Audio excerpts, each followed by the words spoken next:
हमें बहुत लोगों ने, बड़े वक्ताओं ने बड़ी बड़ी बातें कही हैं। मैं तो बहुत नया आया था, बिशन जी के बहुत पिछली कतार में हम लोग बैठा करते थे, आगे कपूर साहब बैठते थे और पुराने बड़े पत्रकार लोग बैठते थे और वो अपनी बातें कहते रहते थे, हम लोग पिछली कतार में बैठ के सुना करते थे। उनका बहुत ही कन्विक्शन एक था सेकुलरिज्म के प्रति, जो मुझे आज भी याद है। एक बार इंदिरा जी आई थी और अपना सर रख ली थी और अपना पैर रख ली थी, देवरावा बाबा का पैर अपने सर पे रख ली थी।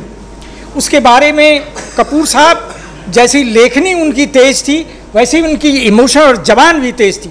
इतने उन्होंने ऐसे भाव से वो कहा कि ये प्रधानमंत्री ऐसा कार्य कर रही हैं, देश को क्या बताना चाहती हैं।